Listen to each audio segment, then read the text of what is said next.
Pronto, ele vai avisar no áudio que está gravando. Então, Belas, seja bem-vindo. Eu sou Juliana, eu sou professora da ACP aqui na Universidade de Várzea Grande. A gente está no Univag, Centro Universitário de Várzea Grande, que é uma cidade do lado de Cuiabá. Então, assim, atravessa uma ponte do ladinho. E aqui em Cuiabá, Belas, é um dos estados, no Mato Grosso, que é um dos estados que tem mais pessoas, professores da ACP no Brasil, assim. Então, praticamente todas as universidades daqui do Mato Grosso têm um professor da abordagem Santana na pessoa. E, por enquanto, sou eu que estou aqui no Univag, né? Eu já tive formação na ACP desde a graduação, que eu fiz na UFMT, e aí sou da segunda geração da ACP aqui no Mato Grosso. E agora atuando como professora. Esse grupo, ele é um grupo de estágio que a gente está discutindo saúde mental. Ele é um estágio do 8º semestre, onde a gente fez um evento. O objetivo do estágio é promoção de saúde, prevenção de doenças. A gente fez um evento sobre saúde mental por conta do 18 de maio.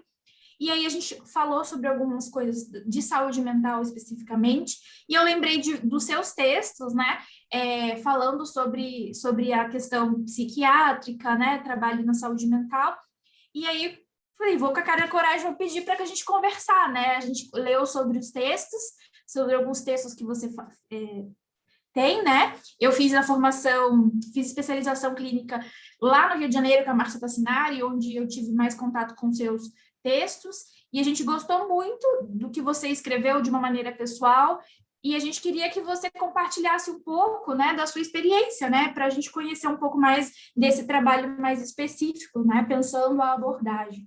A gente agradece desde já a sua disponibilidade e que a gente possa ir trocando aqui.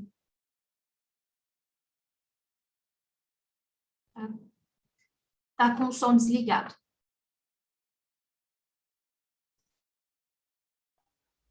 Ok. Olha só, quem agradece? Eu ou vocês? Eu acho que é sempre um prazer poder conversar, trocar ideias. Algumas pessoas sempre me perguntam por que eu não publico muito as coisas que eu escrevo, em termos de livro, coisa do gênero, né? É muito tempo, né? É muito tempo de estrada, é muita coisa escrita. E eu sempre procurei, desde 97, eu tenho um site, 1997. Foi quando realmente começou a internet, mais os recursos da internet. E praticamente, talvez mais de 50% das coisas que eu andei escrevendo, eu coloquei na internet porque a minha maneira de pensar é o seguinte: o que eu penso, o que eu vivo, não é para mim, é para ser dividido para o mundo, para as pessoas, para quem se interessar, né? Eu acho que é fundamental que haja uma troca, que a gente possa dizer o que faz, ouvir o que o outro faz. E esse intercâmbio é que vai cada vez mais dando a gente uma consistência, né, no nosso trabalho. Então, eu agradeço muito sempre que eu tenho possibilidade de falar um pouco das coisas que eu vivi, das coisas que eu vivo ainda, eu estou trabalhando ainda, que nos meus 81 anos de idade bem feitos, já caminhando para 82, né? E são mais de 50 anos de atividade na área de psicologia, psicoterapia. Então, eu acho que alguma coisa para falar. Tem alguma coisa para escrever e tem muita coisa para aprender. Isso daí é fundamental. E não é uma falsa modéstia do tipo, então, a gente sempre tem... Não, tem que aprender mesmo, porque a gente não sabe nada. Eu sempre digo isso. A gente sabe muito pouco de tudo, né? Tudo que eu escrevi, tudo que eu vou escrever, alguém já escreveu ou vai escrever daqui a pouquinho. Eu estou escrevendo agora. Porque as ideias estão aí, as experiências estão aí. E todo mundo vive coisas muito próximas, muito parecidas. São enfoques diferentes, são experiências diferentes, são histórias diferentes de cada um de nós, mas que há sempre um aprendizado em relação ao mundo, à realidade que a gente está vivendo. Hoje nós estamos vivendo uma realidade que atinge aí o planeta todo, né? E tendo a oportunidade de aprender muita coisa com isso, confirmar algumas hipóteses, jogar algumas outras fora. E essa visão assim que eu chamo sempre de humildade diante do fato, diante da realidade, que eu acho que tem que caracterizar basicamente o trabalho da gente, seja em que área for. Eu, portanto, agradeço essa possibilidade de conversar com vocês. Espero que seja uma troca legal. E uma coisa importante é que, embora a gente vá falar de doença mental, de trabalho em psiquiatria, por sorte, nesse tempo todo eu pude viver a abordagem centrada na pessoa em muitos campos. Desde a parte de que a gente chamaria, eu chamava antigamente de psicologia industrial, hoje é psicologia do trabalho, escola, trabalhei 20 e poucos anos em escola, trabalhei 30 e poucos anos em hospital psiquiátrico, no outro hospital, né? E no momento continuo atendendo pacientes psiquiátricos e continuo dando assessoria a alguns colégios, enfim. Isso eu acho que é uma abertura para a gente poder entender que, embora a ideia seja falar sobre doença mental, psiquiatria, nós temos que ter sempre uma visão da abordagem como algo muito maior, que é uma postura, é uma maneira de ser, é uma forma de compreender o mundo e os relacionamentos. E isso, onde tiver gente, onde houver pessoas, lá estamos, podendo dar uma contribuiçãozinha, tá bom? Uma coisa que eu não gostaria de fazer aqui é falar demais. Eu falo muito. Eu acho que até no consultório mesmo, com os clientes, eu já cheguei a um ponto em que terminou dentro de mim aquela ideia de que a gente tem que ficar quietinho ouvindo muito. A gente fica muito quieto, ouvindo muito quando a gente precisa ficar quieto e ouvir. Mas tem hora que a gente está trocando ideias, a gente está participando. Então, como eu gosto de falar, geralmente eu falo também muito nas minhas sessões, né? E só sei que a gente, como tem um tempo mais ou menos limitado, eu não gostaria de estar ocupando aqui 50%, 80% do tempo falando sem ouvir vocês também. Então, por favor, em algum momento que vocês queiram interromper, perguntar alguma coisa, algo que eu esteja falando e que vocês não tenham conseguido entender, porque não foi muito claro, por favor, me perguntem, interrompam. Tenho liberdade para isso, ok?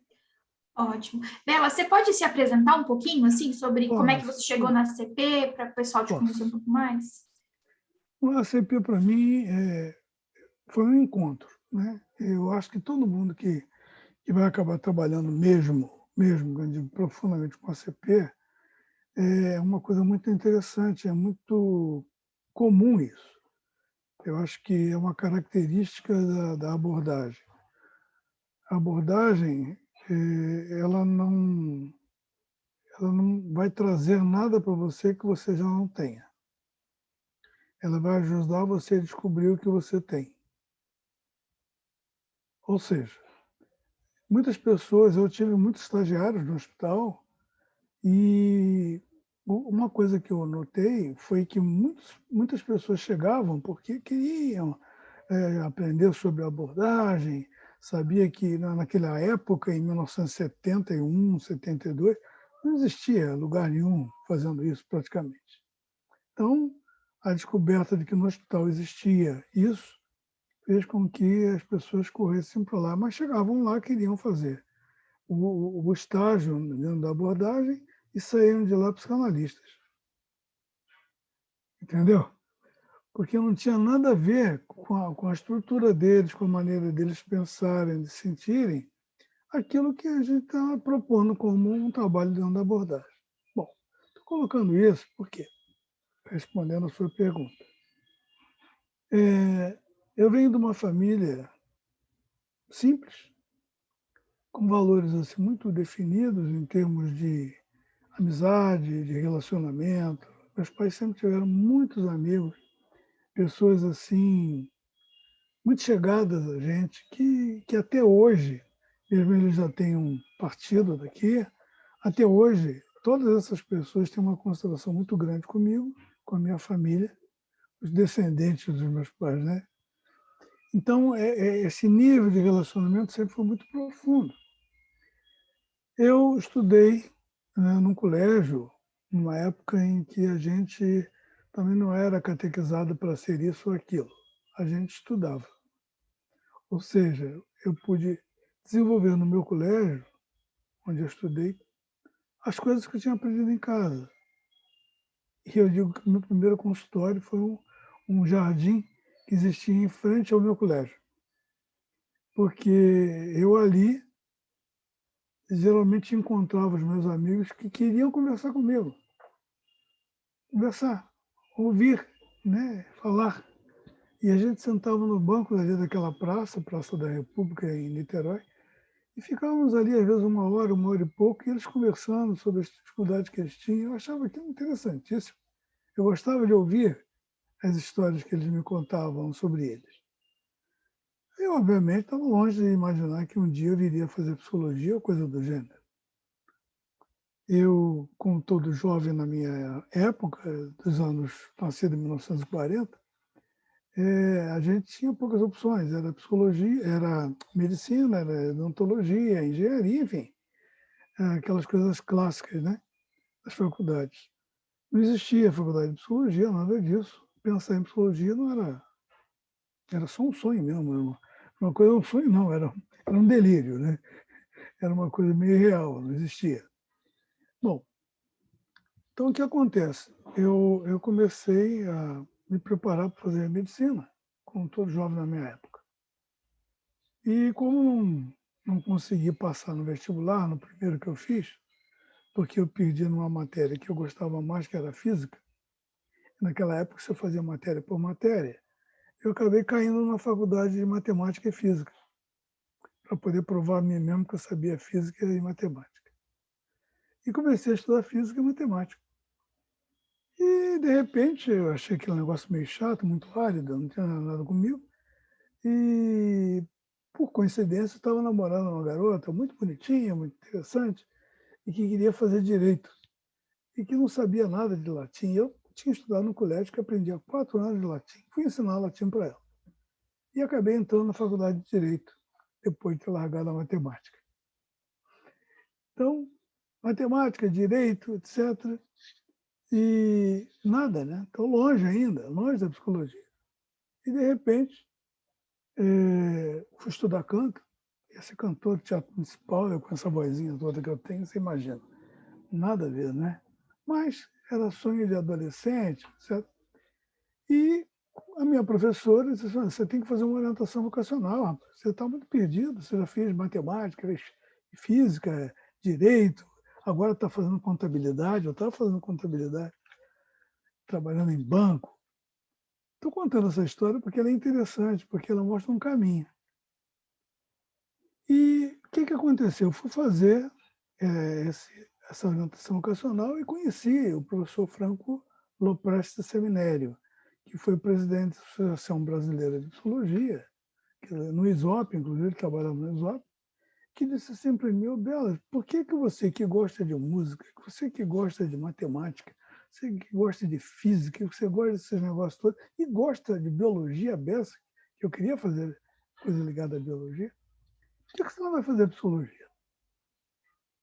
Psicologia? Como? Aí descobri que eu sou da segunda turma da Nacional de Psicologia, lá na Praia Vermelha. E eu comecei a fazer o curso. Eu achei aquilo um negócio encantador, né? E quando chegou no 4º ano, eu conheci o Rogério Buiz. O Rogério Buiz, que me introduziu a ideia do Rogers. Né? E engraçado, porque quando eu comecei a ler os livros do Rogers, Eu comecei lendo o primeiro livro, foi do Henrique Justo, porque nós fomos num grupo de encontro lá na faculdade, orientado pelo Rogério, e tinha um livro do Justo, que era Grupo de Encontro. E comecei a ler aquele negócio, achei fantástico.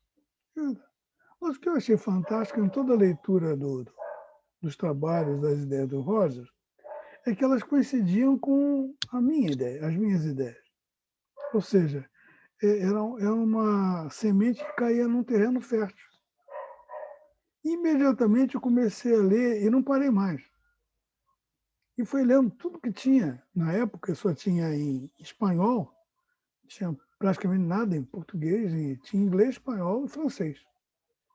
E como na faculdade a gente fazia, naquela época, o vestibular caía português, francês, inglês e alguma coisa de espanhol, foi tranquilo para mim pegar aqueles livros todos, e comprei muitos livros, eram todos livros importados, e comecei a ler. Tornar-se pessoa, que eu tenho edição até, outro dia eu joguei aí no site para o pessoal conhecer, edição de 1960, né, que fez agora 61, fez agora 60 anos a publicação, e depois psicoterapia centrada no cliente,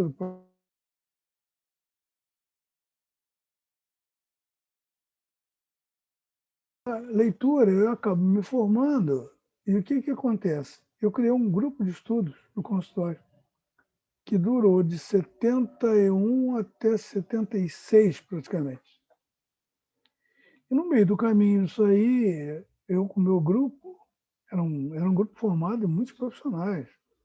Eu tinha 3 psicólogos, tinha 2 médicos, tinha um assistente social, tinha um orientador educacional, tinha filósofo. Era um grupo bem heterogêneo e muito rico, professores aqui da UF, e coordenado por mim. E eu resolvi escrever um texto para o Roger. É uma grande pretensão nossa. Um grupinho de estudo em Niterói, ninguém sabe que existe.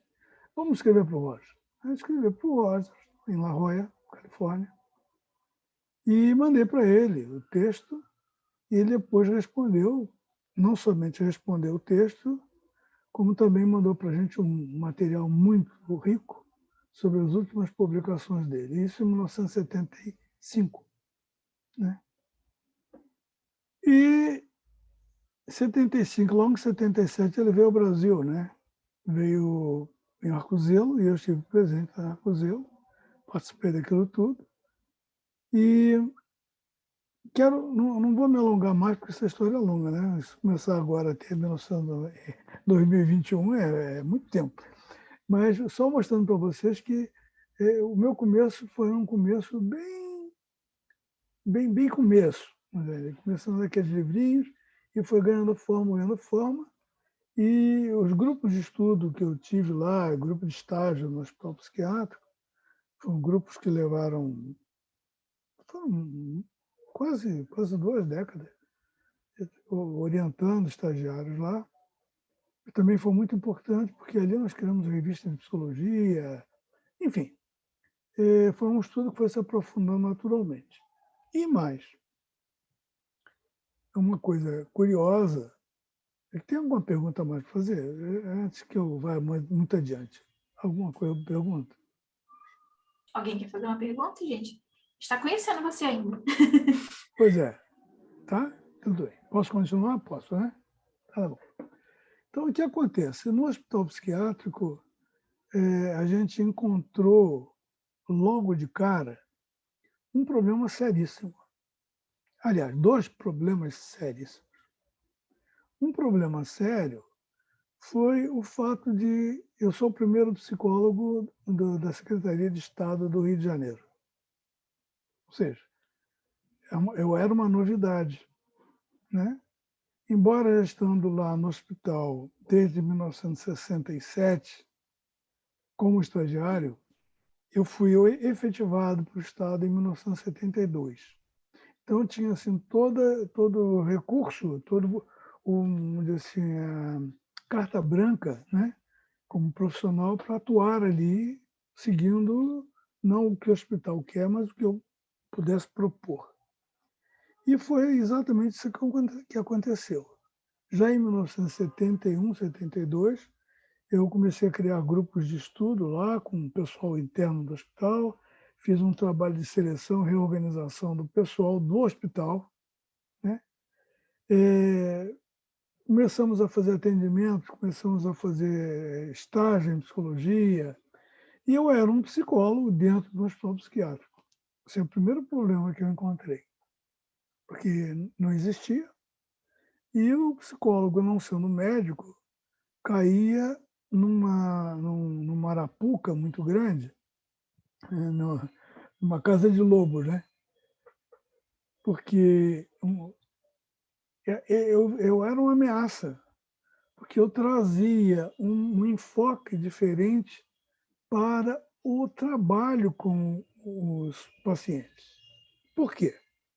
Porque quando eu cheguei no hospital, em 67, o hospital era, na realidade, um depósito de loucos. Eu descrevo isso muito num trabalho que eu escrevi aí sobre sobre psicologia, psicoterapia ou psicologia e não sei bem como é que é o título, mas é alguma coisa ligada ao hospital psiquiátrico. E nesse trabalho eu conto assim toda a minha chegada ao hospital, né? E como é que essa chegada para mim foi uma surpresa e foi um choque, porque as pessoas lá eram tratadas como objetos, como coisas. Tratamento não era uma palavra que não fazia sentido ali dentro, né? Bom, mas se eu fosse ainda um psiquiatra, se eu fosse ainda um psicanalista, talvez fosse palatável essa ideia.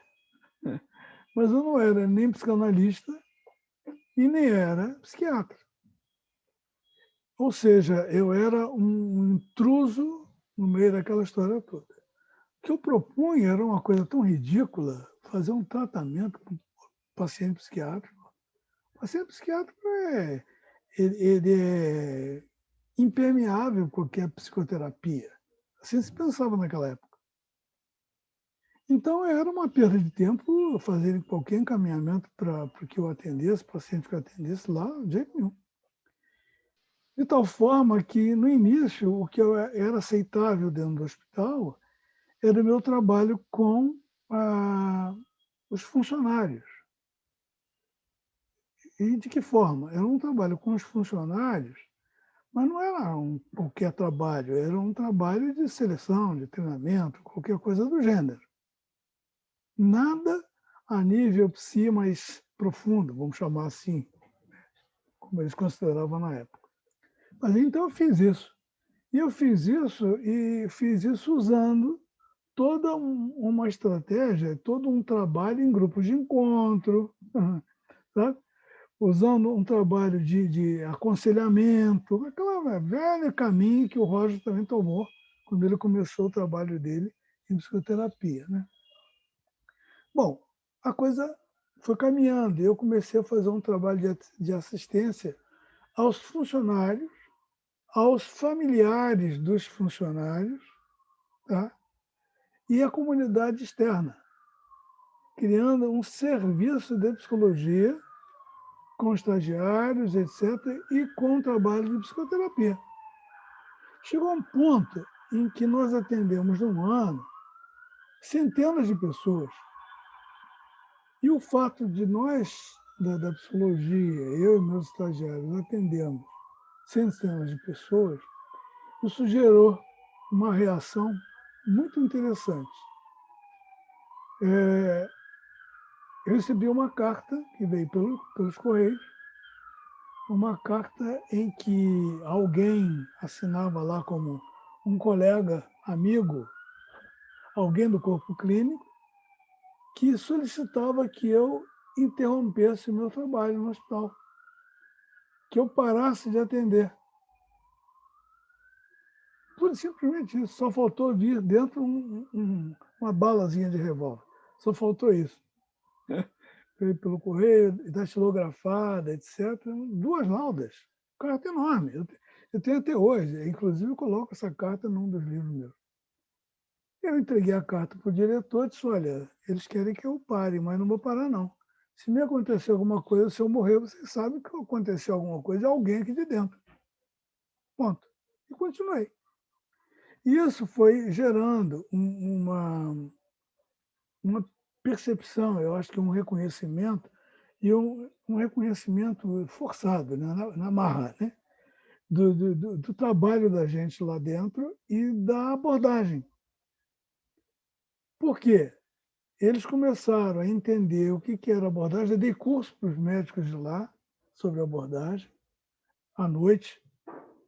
Eu tentei mostrar para eles qual era a proposta realmente do atendimento e comecei a trabalhar lá dentro com os funcionários, com os pacientes, fazendo inclusive grupo de pacientes no pátio interno do hospital. Ou seja, a coisa foi caminhando, caminhando, caminhando, e aí não havia mais volta, porque nós ficamos reconhecidos, embora, para vocês verem a resistência, né, do que foi a coisa, eu me aposentei de lá e saí de lá sem que o serviço de psicologia fosse reconhecido como tal.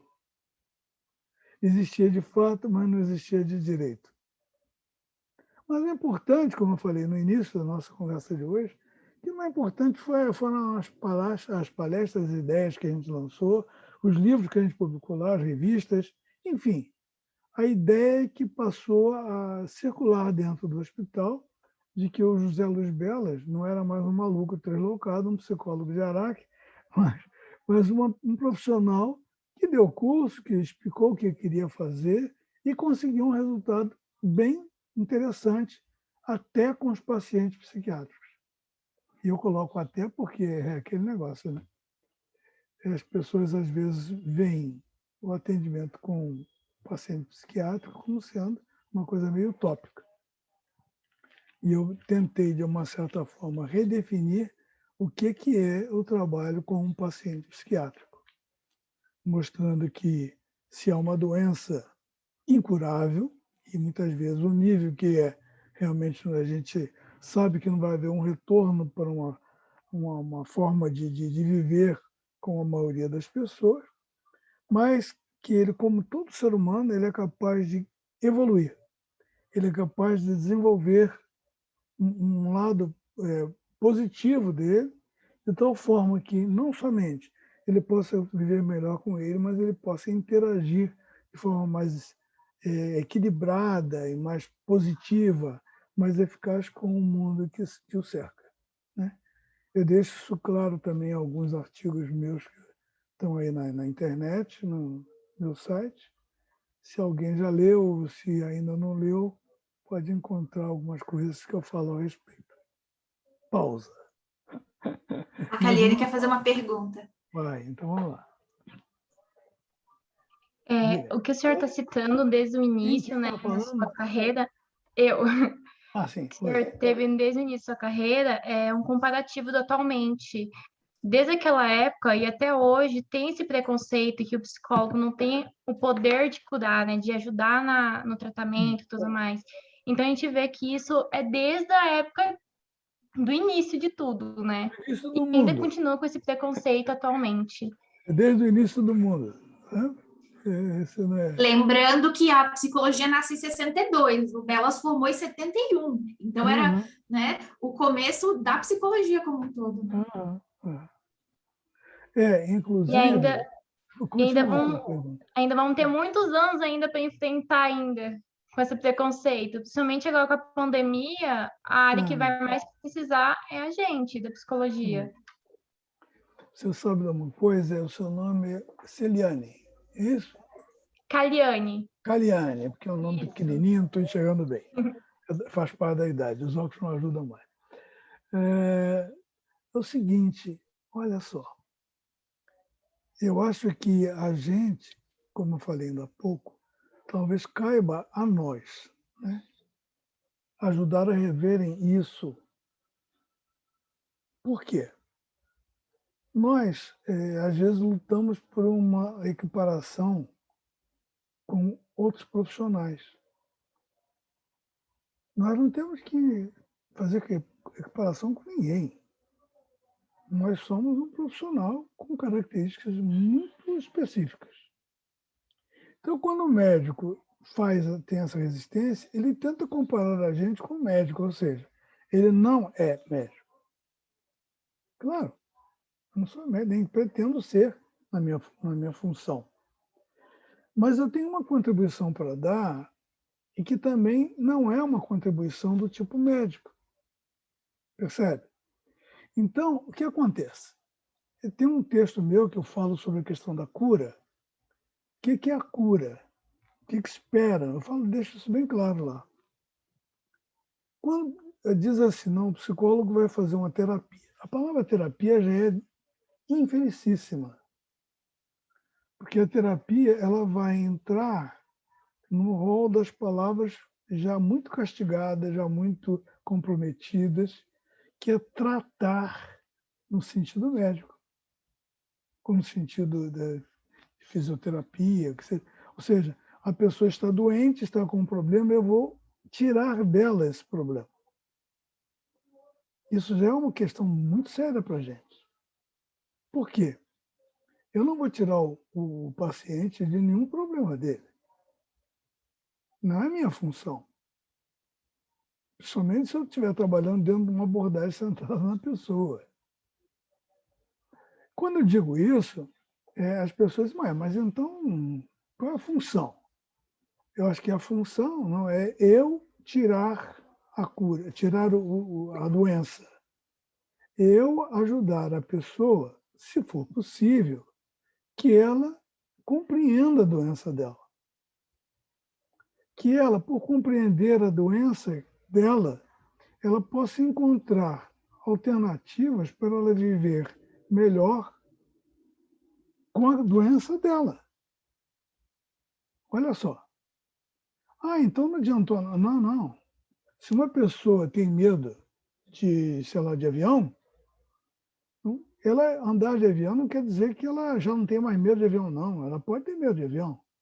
Mas se ela compreender o medo dela, se ela aceitar que aquilo é um desafio, que o medo que ela sente é um medo que tem um significado para ela, ela vai andar de avião, mesmo tendo medo de avião. Ela não precisa ficar achando que andar de avião é uma coisa linda, maravilhosa, que ela gosta, sempre gostou. Não. Pode ser que com o tempo, cada vez mais, o medo dela diminua. Mas isso vai ser um trabalho dela, dentro dela, com ela. Pelas experiências que ela vai tendo. Percebe? Então, essa exemplo é mais ou a menos. questão. Sim. Fala. Um exemplo mais ou menos nos médicos, né? Um exemplo simples. Eu tenho gastrite, eu vou no médico me dar um remédio para gastrite. Não é do dia para a noite que vai melhorar. Eu tenho que continuar meu tratamento para melhorar essa minha gastrite. A mesma coisa na terapia, né? A gente tem que fazer esse processo. Com o tempo que a pessoa vai perder o medo, vai se encorajar, diminuir a ansiedade e tudo mais. Não é do dia para a noite, muito mesmo na terapia, né? Mas tem uma coisa, por exemplo, no gastro, quando você vai a um gastro, ele espera te dar alta. Quando ele espera te dar alta, ele espera ter conseguido alcançar um nível tal em que seu estômago, aparelho digestivo, ele esteja funcionando muito bem, curado. E que talvez nunca mais você tenha gastrite se você tomar um remedinho tal ou qual. Percebe? Então, essa ideia de cura é de eliminar um problema. Um ortopedista, você coloca lá uma tala, faz não sei lá, já cicatrizou, acabou, calcificou. Então, está curado. E nosso trabalho não é esse. Não anda por aí. Nosso trabalho é de ajuda. Ajuda para ele. Eu não sei se vocês leram um texto último, um dos últimos que eu escrevi, está lá no site, que eu falo sobre o ajudante. Eu gosto muito de escrever textos assim, muito simples. Eu acho que tem uma mensagem muito contundente, né?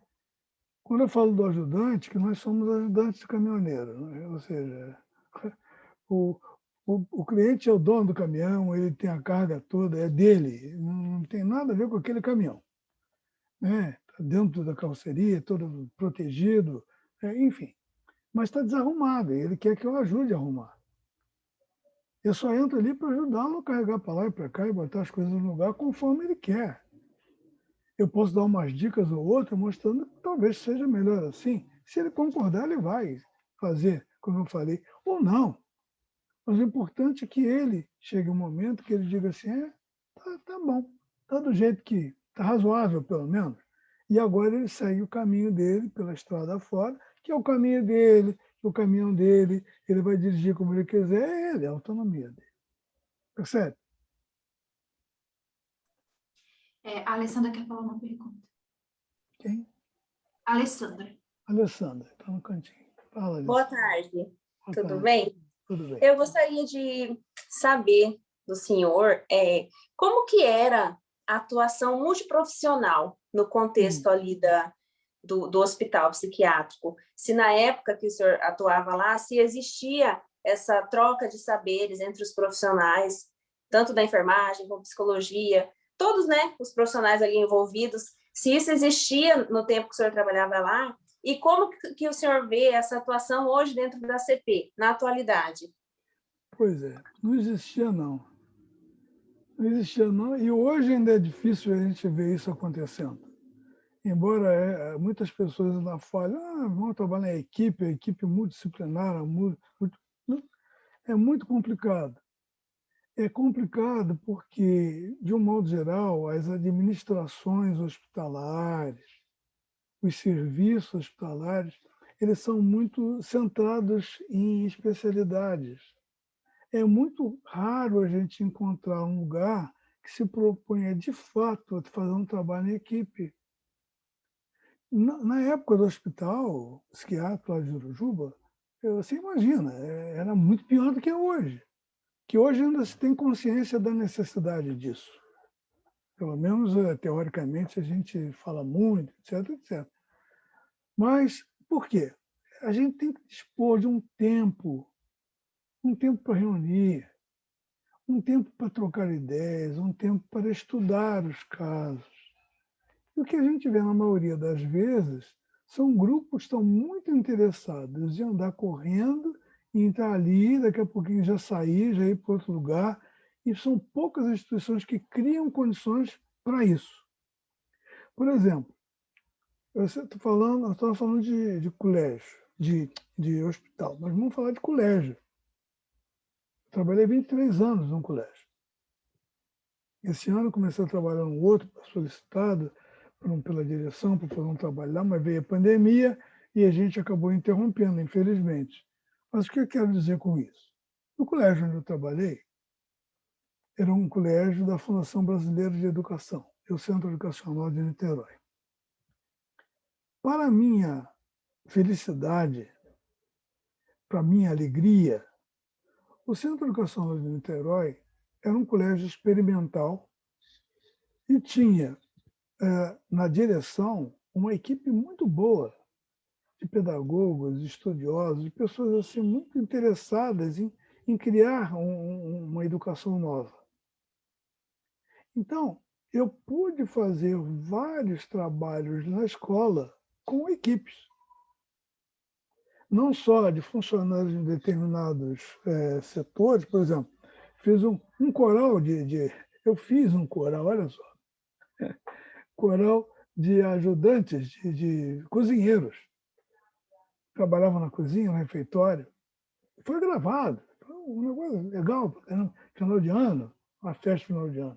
Fiz um trabalho com um grupo de auxiliares de educação, que está também publicado no meu site, sob o título Saber, Poder e Poder Saber, porque era exatamente um trabalho ligado a esses auxiliares que não tinham nenhum poder pedagógico, pelo menos assim que se pensava.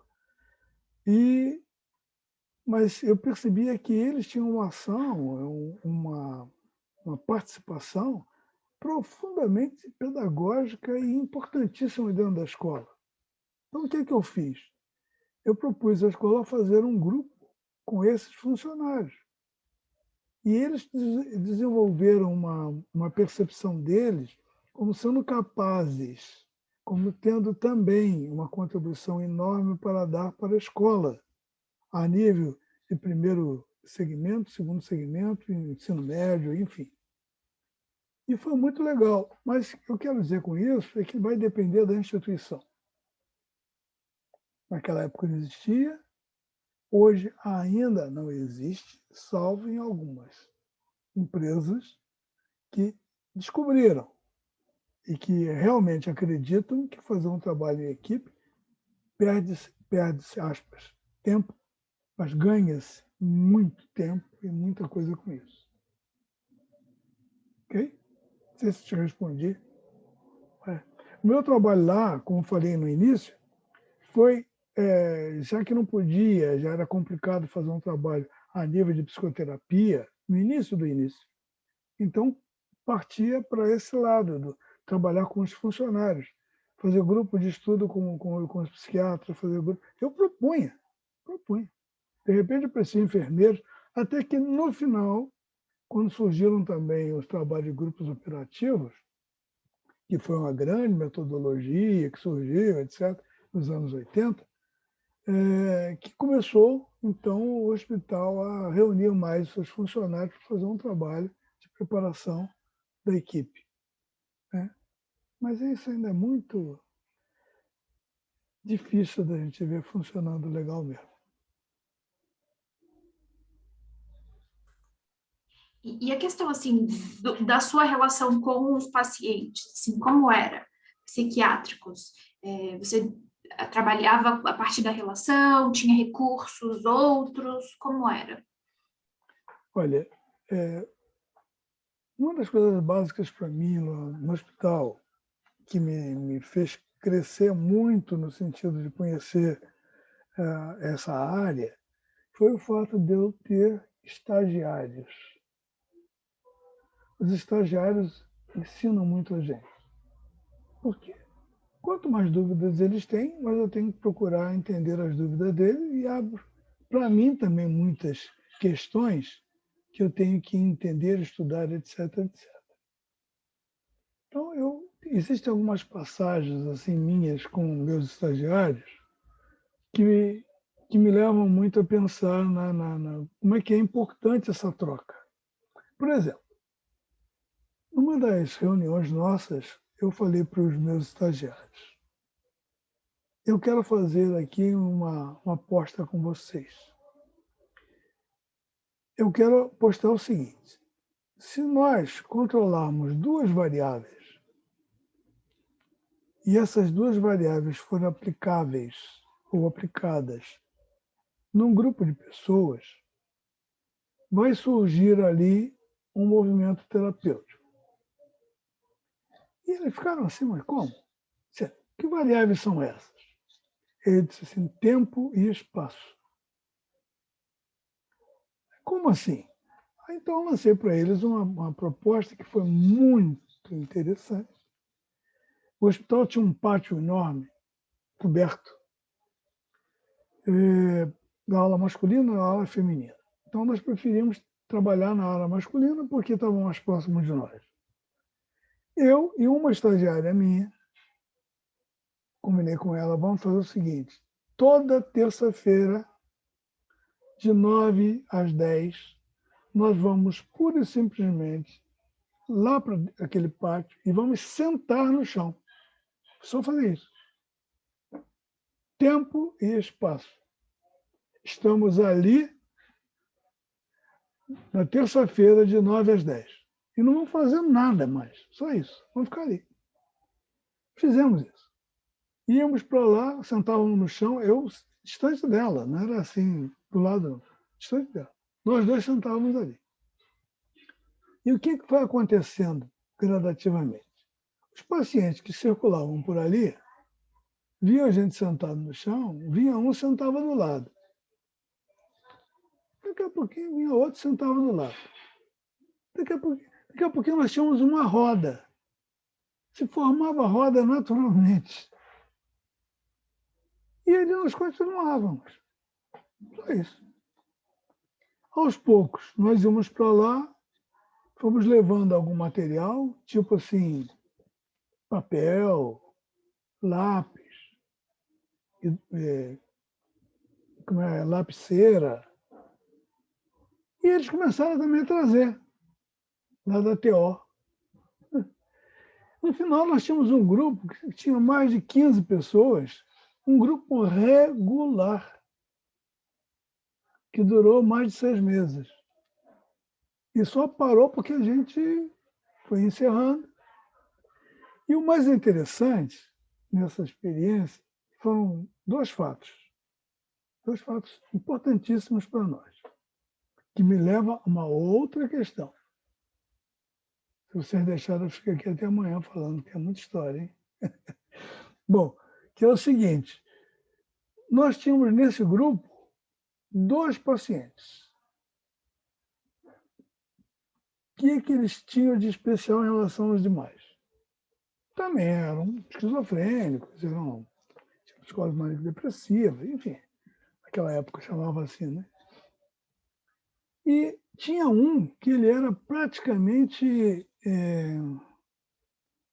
um esquizofrênico altamente regredido. Ele é uma pessoa assim... Primeiro, ele andava nu, não colocava nenhuma roupa. Se colocasse roupa nele, ele tirava. A postura dele era de criança, todo encolhido. Não sabia falar. A comunicação dele é a coisa assim, meio babando. Enfim, um quadro bem difícil de a gente até definir aquilo ali, de onde é que veio aquele quadro. Bom, muito regredido. E um outro que era mais esperto, mas também não falava, e só balbuciava algumas coisas assim e era muito inquieto. Tudo bem. Um belo dia, eu, naquela época, praticava Tai Chi Chuan. A hora que nós estávamos ali no meio da roda, eu me levantei e comecei a fazer todo um trabalho de Tai Chi Chuan. E continuei. Esse paciente que não sabia nem andar direito foi o melhor da experiência do Tai Chi. Ele mudou completamente. Não parecia ele. Nós ficamos olhando para a cara do outro. Assim, que é esse cara? Os movimentos suaves, redondos. Não. Ele acompanhava direitinho aquilo que a gente fazia. E essa moça também praticava Tai Chi Chuan. Quando ela me viu fazendo, ela levantou também. E vários fizeram, mas principalmente esses dois que eu falei, participaram incrivelmente da experiência. Bom, a gente registrou os fatos e tal, achando que poderia ser aquilo tudo, para surpresa nossa. E, a partir disso, surgiu uma outra questão, que eles foram evoluindo, eles melhoraram muito a relação dele com as pessoas, eles começaram a ter a ideia do tempo, eles vinham, eles não perdiam uma sessão, é impressionante. Mesmo as pessoas mais regredidas. Surgiu uma outra questão, como desdobramento dessa. Foi uma outra frase que ficou muito conhecida lá no hospital, dita por mim, principalmente junto aos meus colegas psiquiatras do grupo ali, do ambulatório, que é o seguinte: para o Belas, todos são terapáveis. E quando eles falavam isso, eles falavam no início, né? num tom assim, meio de deboche. Tipo assim, para ele todo mundo é terapável, todo mundo pode participar de uma terapia. E aí, quando eles viram esse paciente, que estava completamente alheio a tudo, começar a participar, eu levei o caso para eles e mostrei assim, aí, Caliane, olha só o que eu falei ainda há pouco. O que é a cura? É o paciente sair de lá, vai votar em quem quer que ele seja, ele agora é um cidadão como outro qualquer, vai ter cheque no banco. Não. Aquele paciente vai ser muito difícil ele chegar próximo daquilo de um cidadão comum. ele chegou o mais próximo possível, até aquele momento, daquilo que ele poderia ser e que não estava sendo. Percebem?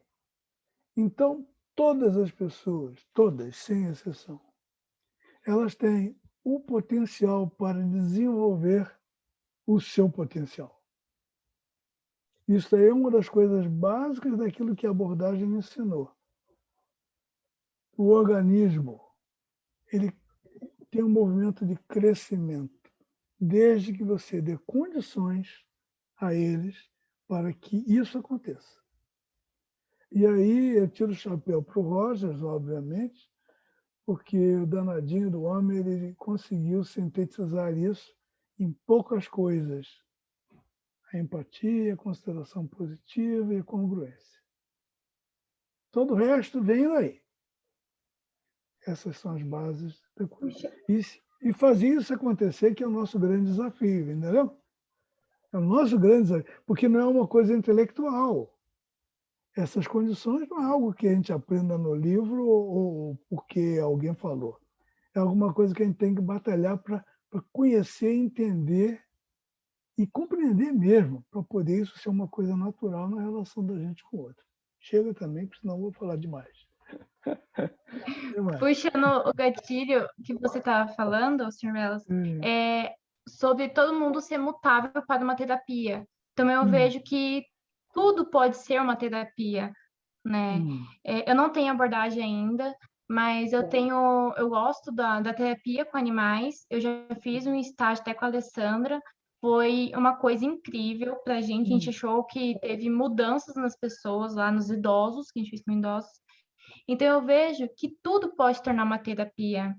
Uma dança, uma escrita, dependendo da demanda. E a terapia com animais que eu faço, que eu estou fazendo meu TCC e tudo mais, foi incrível. Uma diferença que a gente viu com os idosos, com esquizofrênicos também, idosos esquizofrênicos, que a Alessandra até pode até falar que teve um dia que uma esquizofrênica grudou no braço dela e ela era muito agressiva e só a cachorra chegar perto, ela soltou na hora a Alessandra, né? Porque na hora se acalmou, já conseguiu ter fica mais tranquila, né? Então é muitas coisas que a gente consegue transformar em terapia. Você está falando uma coisa muito interessante, que é o seguinte. Eu sempre defendo que o mais importante na terapia é o relacionamento que a gente consegue estabelecer ali, né? Bom, quando você fala do atendimento com animais, eu fico imaginando o seguinte. Dizem que o cachorro é o melhor amigo do homem, né?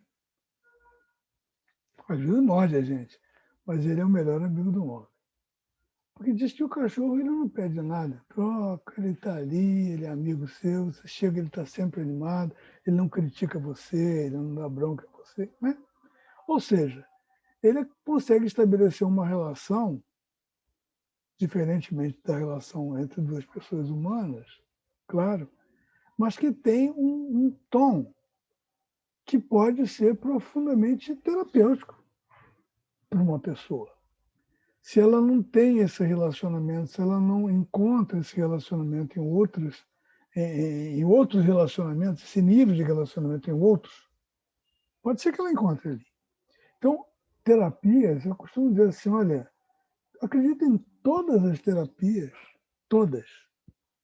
Eu não sou contra nenhuma terapia, pelo contrário. Eu acho que uma boa psicanálise, uma boa terapia cognitiva comportamental, uma terapia da Gestalt, todas elas têm o seu valor. O que nós estamos falando é de forma de fazer a terapia. Não é se funciona ou não funciona. Eu, por exemplo, se eu for fazer uma terapia cognitiva comportamental, provavelmente vou ter muita dificuldade, porque não é muito o meu perfil. Então, talvez não soubesse fazer aquilo muito bem, como uma colega minha faz magistralmente. E ela consegue um resultado por caminhos diferentes dos meus, que consegue o resultado. Não é? Tudo vai depender muito daquilo que a gente define como sendo cura, resultado, né, e tudo mais. Eu acho que a abordagem é uma proposta que é muito ampla, aparentemente simples demais, muito aparentemente simples demais, o que às vezes confunde muitas pessoas. Eu vi muitas pessoas que partiram para a abordagem como se, vou fazer isso que é mais fácil. E se deu mal, né? Porque o resultado do trabalho que desenvolve fica emperrado, não vai funcionar bem. Então, é isso aí. O que mais? E aí dá para a gente aprender até com os animais, né? Tipo, que formato de relação é terapêutico com os animais? Claro. É esse formato que a gente pode aprender a expressar, Uhum. né? Estabelecer com as pessoas também, né? Eu falei ainda há pouco para vocês que a gente não sabe nada. Ou seja, quando eu digo não sabe nada, não é que a gente seja um atopeiro, um ignorante, né? Mas a gente está longe de saber tudo, aquilo que possa ser efetivamente bom, melhor, certo. Nós estamos descobrindo coisas. Algumas funcionam melhor para mim, outras funcionam melhor para você. Como também eu costumo dizer assim que cada cliente tem um terapeuta que merece. E isso não é uma zoação. Cada terapeuta tem um cliente que merece. Cada terapeuta, cada cliente merece, cada cliente tem um terapeuta que merece. Porque, ou seja, muitas vezes a gente, por exemplo, eu vou contar para vocês um fato, que talvez ajude também. Eu comecei meu trabalho em consultório e logo no primeiro ano eu recebi uma senhora que podia ser minha avó. Chegou para eu atendê-la. Bem idosa ela. E aí comecei a trabalhar com ela, etc. Uns 3 meses depois, ela me confessa o seguinte: o senhor sabe de uma coisa? Eu estou gostando muito do trabalho que estou fazendo com o senhor. Sabe, muito obrigado. Né? Porque eu fiz terapia há não sei quantos anos com um profissional e, engraçado, eu não conseguia me dar bem, não resolvi nada, não saí do lugar, enfim. Ela era psicóloga, essa senhora. Professora, inclusive, de psicologia. Aí, eu, né, doido para saber quem era quem tinha sido o terapeuta dela, né? Por curiosidade, eu sou humano, né, no final das contas. Saber quem foi que atendeu essa senhora. Até que um belo dia ela me contou. Ela me contou, eu fiz terapia não sei quantos anos lá, quando eu estou falando de tal. Quando ela falou o nome dele, eu pensei com meus botões. Se no primeiro dia que ela chegou aqui, ela dissesse que ela veio de uma terapia que fez com fulano de tal há tantos tempos, eu não a atenderia. Por quê? Meu professor, o cara que eu considerava assim, é uma sumidade. Eu ia pensar na cabeça de um jovem, né, que estava iniciando, né? Foi o primeiro ano meu de trabalho. Se o meu professor, que é aquele cara, não conseguiu nada, euzinho, vou conseguir o quê? Eu ia mandar ela para outra pessoa, uma pessoa mais idade, enfim. E não foi nada disso que aconteceu. Aconteceu o seguinte: a gente se encontrou. E isso é uma coisa também importantíssima. A terapia, muitas vezes, ela ocorre ou não ocorre, dependendo desse encontro. Existem algumas pessoas que você não gosta delas. Você não tem que gostar de todo mundo, você não tem que se sentir à vontade com todo mundo. Algumas pessoas te incomodam. Quer dizer que então essa aceitação positiva incondicional não é um ato de bondade, nem é uma coisa santa. Não, é um sentimento. E eu não posso escolher meu sentimento. Eu não posso dizer assim, eu vou ficar triste, eu vou ficar alegre. Eu fico triste, eu fico alegre. Eu vou ficar feliz ou não feliz.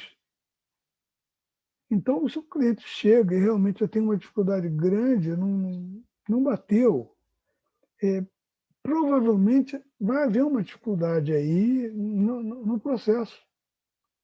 O máximo que eu posso fazer, se eu tiver condição para isso, é de chegar e procurar um amigo meu, se eu tiver que atender aquela pessoa por alguma razão, procurar um colega meu e tentar discutir com ele, ver se ele pode me ajudar a entender o que está acontecendo comigo naquela relação.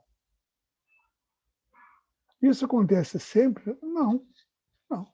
Talvez nunca aconteça, tomara que nunca aconteça com nenhum de nós, mas pode acontecer. O que eu quero dizer com isso é que, mais do que pura e simplesmente um conhecimento teórico, uma coisa assim que eu devo ser isso, eu devo fazer assim um assado, tem um algo a mais que brota da relação, do produto da relação do terapeuta com o cliente. E ter esse esforço, né, de fazer, de estar presente e fazer a relação acontecer também, né? Aham. Porque, às vezes, na primeira dificuldade, já vou passar para outro. Não, vamos se olhar, vamos olhar, não, né? não. Tem que ser alguma coisa significativa. Tem vezes que você só não sente um desconforto porque a outra pessoa fala uma coisa que bate muito em contraste com valores seus, com coisas suas, que coisas que te incomodam. Nós não somos tão completos e acabados assim. Nós temos as nossas limitações também. E poder compreender isso, aceitar isso, vai fazer com que a gente também possa ter uma visão bastante clara do que está acontecendo no relacionamento. Eu volto a dizer, não é que isso seja, acontece 99% das vezes que eu estou atendendo. Então, meu amigo, para, deixa de fazer, porque você não está preparado para nada. Isso pode ocorrer, eventualmente. E quando eu falo isso é porque eu acredito muito na qualidade da relação que você possa estabelecer com uma pessoa. Eu gosto muito de gente. É meu. Sempre gostei muito de gente. Então eu tenho uma facilidade muito grande para ouvir as pessoas. Eu tenho paciência. Eu não gosto de interferir. Tudo bem, é uma característica minha. O que não quer dizer que eu vou ser sempre assim, sempre, todas as vezes. E eu tenho que ver isso com muita clareza também, para eu não achar que essa é uma onipotência minha, não vou dar conta de tudo, de todos. Não, isso não é ineficiência, isso é, eu diria assim, até que é ético. É uma questão ética. Bom senso, ética, autoconhecimento.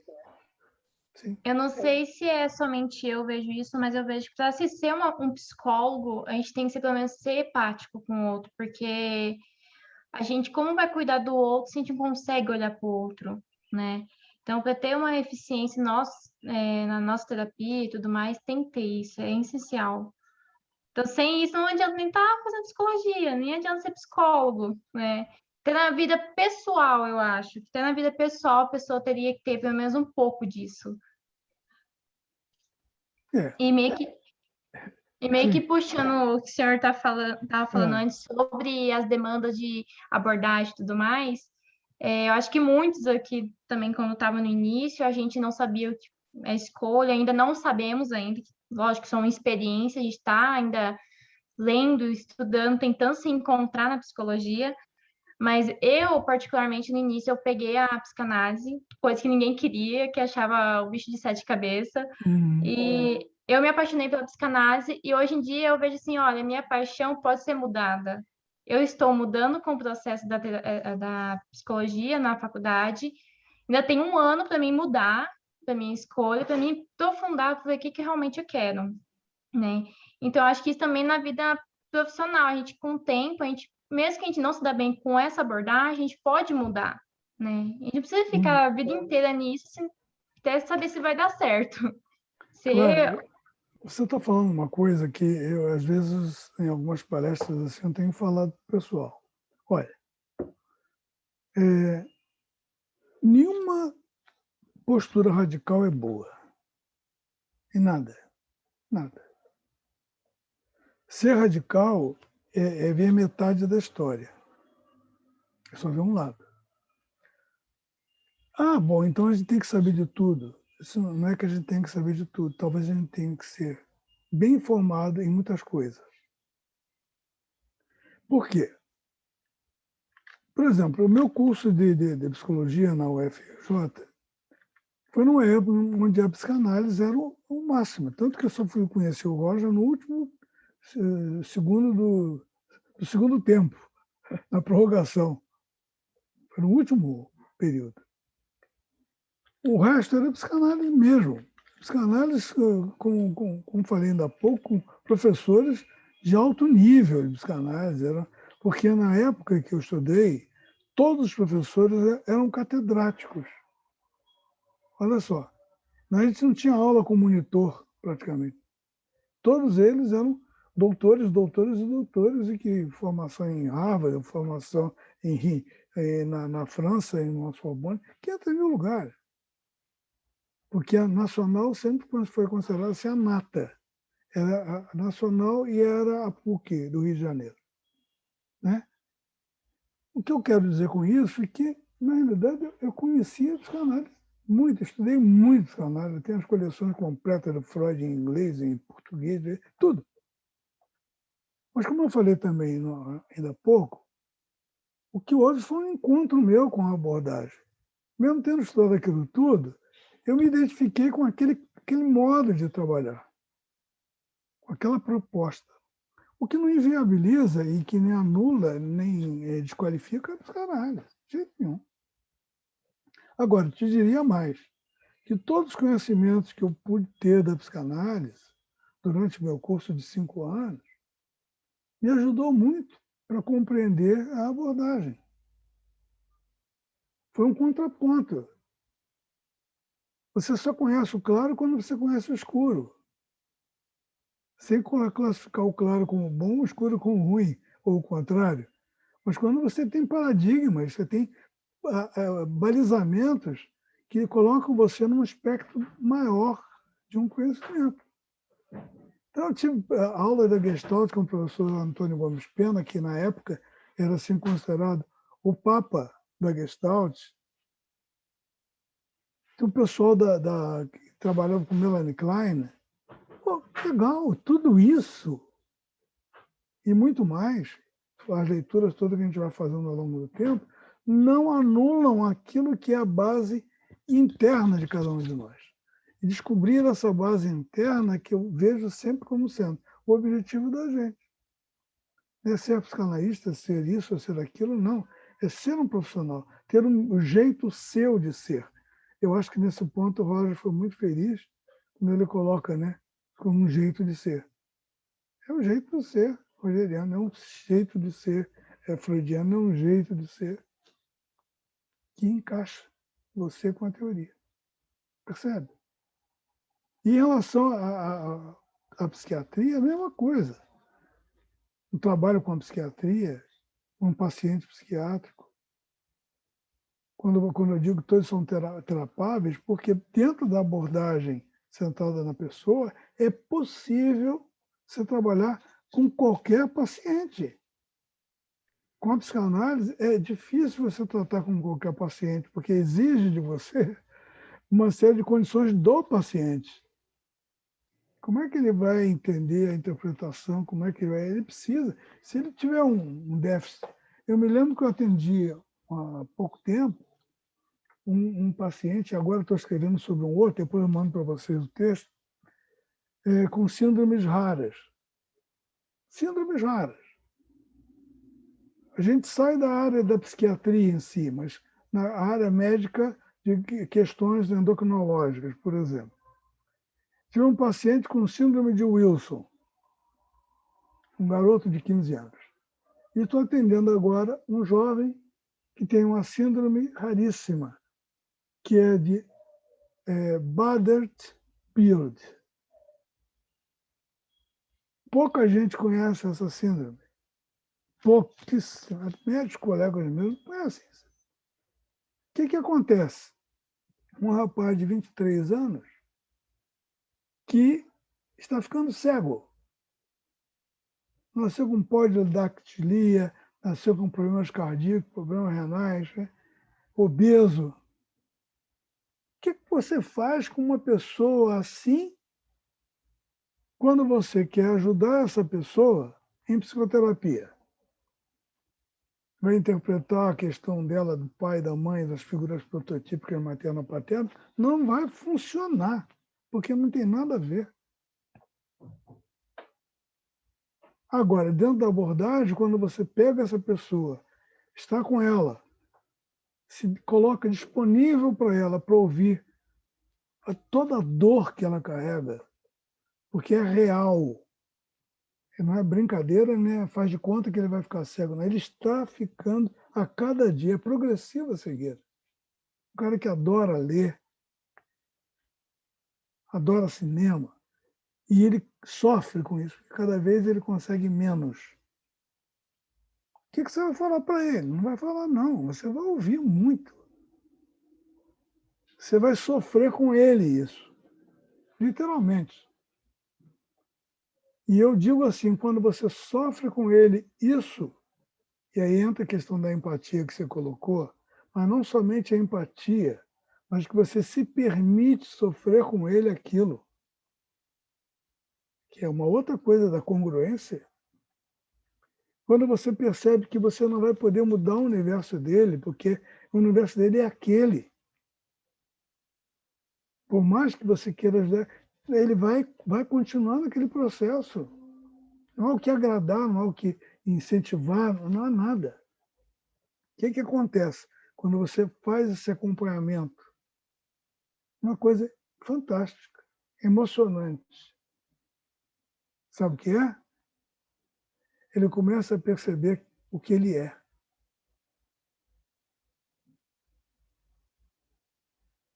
E começa a aceitar o que ele é. E começa a fazer planos para viver o que ele é. Um rapaz que não aceitava de jeito nenhum nem imaginar ir para uma escola para aprender a usar a bengala, porque ele vai ter que usar. E começa a pensar, eu tenho que usar. Isso daí, sabe, eu acho que é a abordagem que eu conheço. Isso não faz de mim nenhuma pessoa melhor nem pior, faz de mim apenas uma pessoa que está se propondo a ser o melhor possível dentro disso, de aceitar a pessoa como ela é. E eu uso, nesse trabalho que estou escrevendo, a seguinte frase: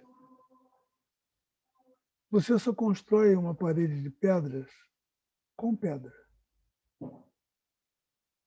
Simples assim.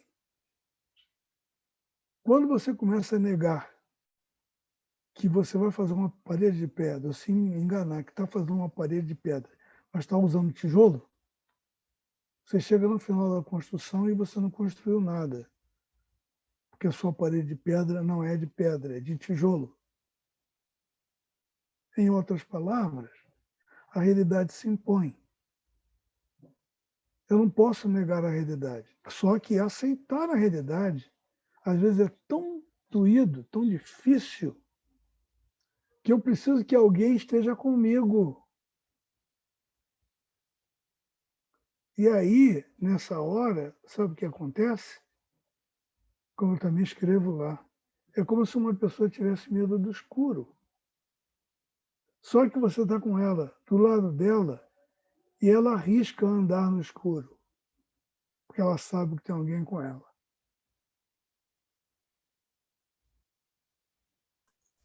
Isso. E aí vai da gente, né, estar preparado para estar junto nesse escuro, nessa dor, né? E eu acho que isso é muito forte, eu acho que muito profundo da abordagem mesmo, né?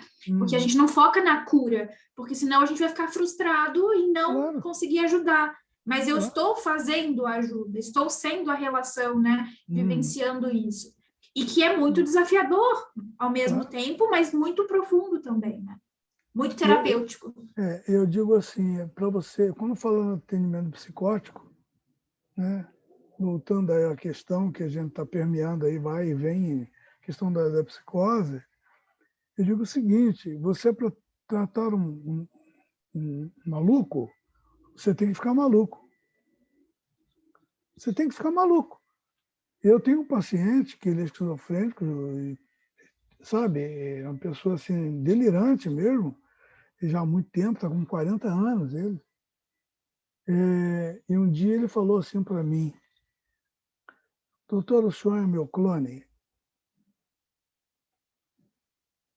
Eu perguntei assim para ele: por quê? Não, porque quando eu falo, o senhor fala como eu falo, e o senhor entende o que eu estou falando. Nessa hora, eu identifico assim, em algum momento eu fui tão maluco quanto ele. Pude falar linguagem louca, eu pude transitar naquele universo dele maluco, falando a linguagem dele e ele se fazendo entender e eu entendendo o que ele está dizendo. E a partir daí, ele me diz assim, um clone, né? Tipo, pô, o senhor que nem eu, o senhor é eu. E foi uma coisa assim que me chamou muita atenção, como já aconteceu lá no hospital, em 68, 69. Quer dizer, isso não é uma coisa tão novinha para mim. Tive um paciente que ele, sempre que ia para o nosso atendimento, ele levava um desenho feito por ele na TO. Levava um desenho, e aquele desenho, quando terminava a sessão, ele me dava o desenho, como se fosse um pagamento. Eu achei aquilo muito interessante. Ou seja, ele ficou comigo aqui meia hora, 50 minutos, o tempo que foi. Quando terminou, ele me dá um desenho. Eu, como obviamente, graças a Deus, eu sou um pouco obsessivo, é bom ser obsessivo às vezes, eu fiz uma pastinha e comecei a juntar os desenhos dele. Juntando, juntando. Muito bem. Passou o tempo. Alguns meses depois, eu em casa, pegando aquela pasta, comecei a olhar os desenhos que ele havia dado para mim. E achei muito curioso, porque sempre se repetiam 3 cores. Ele fazia sempre colorido. 3 cores sempre se repetiam. Uma era a cor cinza. A outra era o verde e a outra era o azul. Não é? Muito bem. Eu, um belo dia, com ele, conversando com ele, arrisquei. Falei assim, fulano, por que que eu sempre estou aqui do teu lado, por que que o médico está sempre depois de mim? Ele olhou, regalou 2 olhos de sua mãe. Ele era um epilético com crises comiciais, esquizofrênico, que tinha um delírio de perseguição, que ele pertencia à maçonaria uma época e achava que as pessoas iam persegui-lo porque ele saiu da maçonaria, enfim. Ele arregalou 2 olhos e disse assim, como é que o senhor descobriu?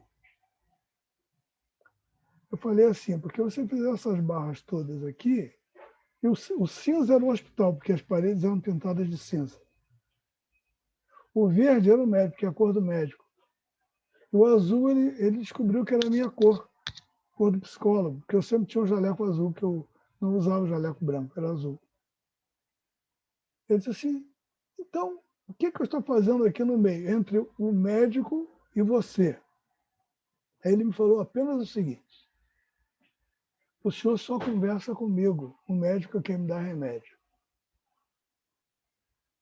Eu disse assim, mas você não precisa tomar remédio? Ele disse assim, eu jogo sempre o remédio fora.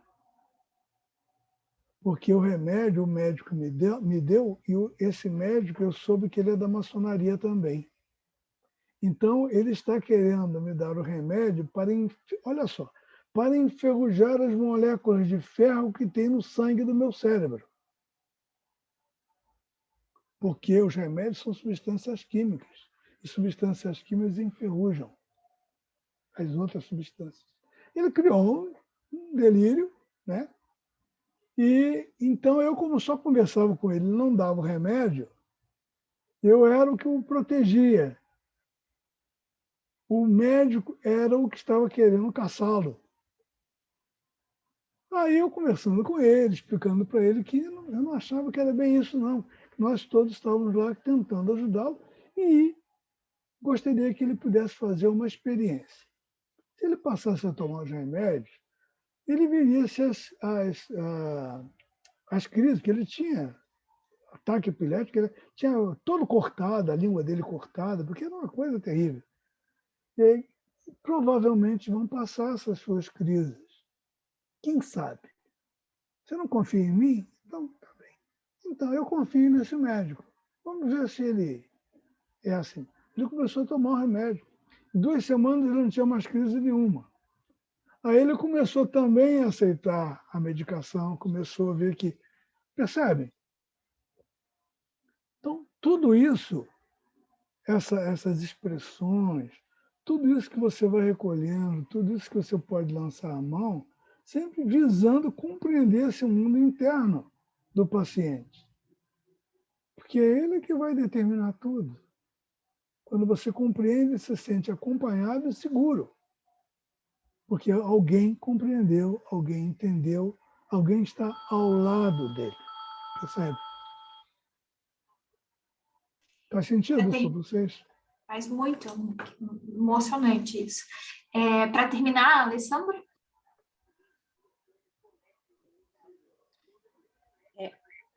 Então, professora, eu só queria saber do Belas, nos atendimentos dele no hospital, como que era para ele a integração da família? O senhor pensava em integrar a família dos pacientes? Porque eu vi que o senhor falou que o senhor trabalhava os funcionários e as famílias, mas em nenhum momento o senhor comentou que chegou a pensar ou que chegou a trabalhar a família dos pacientes, né? Como que tinha essa visão? O senhor pensava em integrar a família nos atendimentos ou não? A CP ainda não pensava dessa forma? Não. A ACP não pensa. A gente pensa pela ACP. A ACP não tem nenhuma proposta, faça isso ou faça aquilo. Mas ela dá a você condições de você ver o que pode ser melhor para a situação. E quando você atende um paciente que tem uma série de questões familiares, a família é chamada. Tem um texto meu, o título é 7 de agosto de 1974. Se alguém já leu esse texto no meu site, tentem ler lá. Esse texto é muito interessante, porque a partir dele, nós criamos o plantão psicológico lá no hospital. Por quê? Era o caso de uma menina de 17 anos que chegou para ser internada. Essa garota chegou para ser internada e, naquela época, o hospital atendia na recepção, o psiquiatra atendia e decidia, vai para ser internado ou não. Ponto. Né? E aí, como eu era aquele cara meio chato, que eu estava sempre por ali, eu estava sempre perto da sala de admissão para ver quem estava chegando. E, no caso, eu vi essa menina chegando, conversei com o psiquiatra que fez a entrevista, e ele já ia internar, disse, olha, se eu fosse você, não internaria não. Internaria não, porque era muito ousado, sabe? Era muito ousado, porque eu já estava no hospital há algum tempo também, e já me sentia assim, olha, eu tenho o direito de falar, mesmo sendo psicólogo. Mesmo sem o direito oficial, eu vou falar. Né? Então, pedi que ele não internasse aquela menina, porque eu achei que tinha muita coisa estranha ali naquela história e que mereceria uma atenção maior, e a gente poder conversar com a menina, ter outras entrevistas, etc, etc. Bom, ele aceitou a ideia e eu marquei com a menina conversar com ela naquele dia mesmo. Aí fui conversar, descobri uma série de coisas. Que ela era adotada não, ela... Sabe aquele negócio da família que às vezes pega uma menina para criar, mas coloca para ser faxineira, para ser empregada? Eu estou cuidando dela, mas ela vai fazer o serviço da casa. E foi isso que aconteceu. Era uma menina, 17 anos, muito bonitinha, muito assim, esperta, morena, cabelos... parecia uma índiazinha, mas muito bonitinha. E nessa casa tinha 4 ou 5 jovens, rapazes, filhos da dona da casa. E isso começou a criar uma confusão danada, porque ela achava que a menina era uma menina que não tinha muitas rédeas e que isso poderia acontecer alguma coisa com um dos filhos e a menina podia engravidar, toda essa fantasia em cima disso aí. Só que a menina era uma adolescente de 17 anos, meio revoltada, com uma série de coisas, etc., etc., com o cativeiro que colocaram para ela, né? E, pura e simplesmente, a mãe adotiva, aspas, resolveu internar, dizendo que ela era maluca. Está falando umas coisas esquisitas, não sei o que. Não sei o que. Bom, vai cortar a conversa. Obviamente, ela não era maluca coisa nenhuma, né? E não foi internada. Fim de semana. Fim de semana a gente não estava lá. Depois a gente passou a ficar lá, nos plantões. Não estava ninguém da psicologia lá. Chegou um outro médico, a mãe foi lá, fez a mesma conversa e internaram a menina. Internaram a menina, quando eu cheguei na segunda-feira, eu olho lá, ela está internada. Bom, a partir daí, nós criamos o serviço de plantão. Sempre tinha um estagiário, ou 2, que ficariam durante a semana inteira junto com o médico de plantão. Essa menina foi internada, e depois que foi internada, e se institui a loucura, né? Era muito nova. Ela conseguiu lá com outros médicos, enfim, que dessem condições à menina de ficar lá o tempo que fosse preciso. A garota, ela devia ter algum comprometimento emocional, afetivo, enfim, que justificava uma fragilidade dela, mas não o suficiente para ela se transformar numa maluca. Só que ela ficou no hospital quase um ano. Um hospital que era um reservatório de pacientes, né? É um depósito. Depois ela teve alta, aspas, né? Tossazinho. E foi para a rua, foi embora. Não foi mais para casa, porque a mãe não aceitou mais. Ela passou a mendigar na rua, em Niterói. E um belo dia, eu andando pelo centro da cidade, encontro essa menina, completamente diferente, né? Eu descrevo ali, cabelos todos maltratados, mendiga, né? E aí, foi, a partir dali, aquilo para mim foi muito ruim. Que foi como se fosse perda de uma batalha, entendeu? Muito, muito ruim mesmo. Porque não precisava chegar aquilo, de jeito nenhum.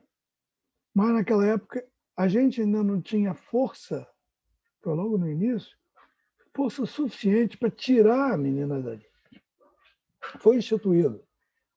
Era uma questão muito complicada, a família. Então, a partir dali também, as famílias, respondendo a você, ganhou uma dimensão muito maior em termos de atendimento da família. E hoje, ainda tendo no consultório vários pacientes psiquiátricos, e quase sempre, quase 90% das vezes ou mais, quase que 100%, logo que chega, tem um contato com a família. Inclusive, não só a família pai e mãe, não, se tiver pai e mãe. Às vezes, pai, mãe, empregada, entendeu? Eu reúno o grupo familiar todo, porque um paciente que surta, um paciente que está fora da realidade, quando ele surta, como um surto mesmo dentro da família, isso é uma tragédia. Porque ninguém aceita a doença. Todo mundo acha que aquilo ali vai passar, manda para o médico, para o hospital, para dar um remédio para aquilo ali, a pessoa ficar boa. Aquela história da cura que a gente estava falando. E, muitas vezes, aquilo ali não vai ficar a vida inteira. O desdobramento vai melhorando, mas onde assim, uma falha que vai persistir durante a vida toda da pessoa, muitas vezes, né? Então, a família, quando vê isso e começa a ficar angustiada, querendo que as coisas voltem, que era antes e não volta, elas começam a ter um comportamento com o paciente que não ajuda em nada, pelo contrário, só piora a situação. Começa a cobrar, começa a criticar, enfim. Então, esse apoio à família passa a ser uma forma da gente ajudar a família a compreender a doença, compreender os relacionamentos que são criados dentro da família, entendeu? E compreendendo as expectativas que a família possa vir a ter em relação a ela própria, né? Incluindo aí o membro da família que está adoentado. A família é fundamental, né? E eu, por exemplo, agora mesmo, essa semana, atendi um rapaz que está comigo há algum tempo, que o pai dele faleceu já há algum tempo, e ele me convidou, né, para ir ao enterro do pai. Foi muito interessante. Não costumo, né? A gente não costuma participar de eventos, de coisas do gênero, nem de festas, né? Não é comum, né? Não que isso seja proibido por lei, mas não é comum, né? E ele falou comigo, se eu poderia ir, eu gostaria muito que o senhor fosse. Bom, fui. Cheguei lá, faltava assim, uma meia hora para o enterro, e ele foi comigo me apresentando a todas as pessoas da família dele. Todas. E eu fiquei sabendo que todos me conheciam. Tanto os que moravam ali por perto, que viviam com ele, quanto pessoas que eram do interior, onde ele tinha família, e quando ele ia para lá. A importância para ele da minha figura, da minha participação na família, e a família, todos eles assim, muito felizes de me conhecer, falando. Você passa a ser um elemento praticamente da família. Isso daí é, como diz, né, o Cop, nosso amigo lá de Minas, ele diz assim, a terapia, no processo em si, do encontro do terapeuta com o cliente, ele não diz com essas palavras, mas o significado é esse. É um momento de um sacramento.